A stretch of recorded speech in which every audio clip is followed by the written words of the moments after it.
Het is jammer dat de zon nu niet schijnt, want dan had je kunnen zien dat we hier in een schaduwrijke tuin staan. En bij schaduw denk ik niet gelijk aan kleur, maar Chantal, dat is een verkeerde gedachte? Ja, we staan hier op het meest saaie stukje eigenlijk met de geëikte soorten. Varens, hosta's en klimop. Het zijn toch voornamelijk echt groene soorten en dan denk je, oh, dat is een beetje saai en weinig kleur. Maar ik wil je graag laten zien wat er nog meer kan, dat je toch krijgt dat er kleur komt in je schaduwtuin. Ja, want sommige bloemen zijn daar juist geschikt voor. Ja, sommige zijn er geschikt voor. En ik denk dat iedereen wel een plekje in de tuin heeft waarvan die denkt van, oh, daar groeit bijna niks. Maar dat kan dus heel veel. Dus ga maar mee.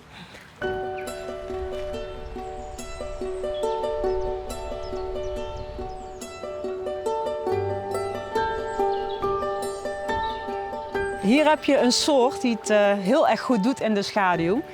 Dit is een ideale soort voor mensen die een gemakkelijke tuin willen. Het is de Pachycandra. Hij blijft mooi compact, is ideaal als bodembedekker. Maar het leuke is, die begint allemaal witte bloemetjes aan te maken. Dus dadelijk over een paar weken staat hij volop in bloei en dan heb je een beetje een wit tapijt in je tuin.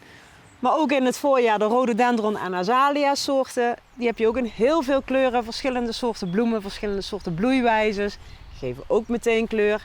En dan heb je een beetje het voorjaar gehad, maar we willen natuurlijk ook wat in het najaar. Nou, dan hebben we natuurlijk volop hortensia soorten die je ook weer in allerlei kleuren hebt. Die ook weer mooi volop kleur geven in je tuin. Ja, dus ook in de schaduw kun je eigenlijk het hele jaar door kleur krijgen. Ja. Ja. Maar krijg je ook meer geur in de schaduw? Ja, er zijn ook viburnum soorten, heel veel verschillende. Die doen het ook heel erg goed in de schaduwtuin. En er zitten ook soorten bij die heerlijk geuren. Lekker. Mooi hè?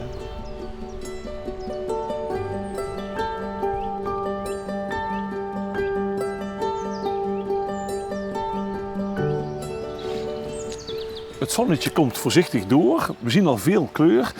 Wat is jouw favoriet dan?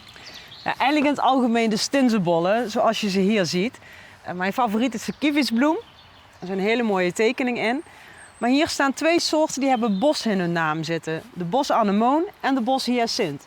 Dat geeft aan dat die heel erg dicht staan bij hun soorten die in het bos groeien. Je zegt bos, maar ik heb thuis geen bos achter thuis. Maar het kan prima ook in een tuin natuurlijk. Dit zijn niet de wilde soorten, want die gaan heel erg woekeren in een tuin. Dit zijn wel gecultiveerde soorten, maar die nog wel de voordelen hebben van hun familieleden die in het bos groeien. Over het algemeen zijn stinzenbollen en schaduwrijke planten met heel weinig tevreden. Want ze zijn natuurlijk wat robuustere omstandigheden gewend. Weinig licht, dan kan het weer te droog zijn, dan kan het te nat zijn. Dus eigenlijk zijn het gewoon lekkere, sterke soorten voor in je tuin.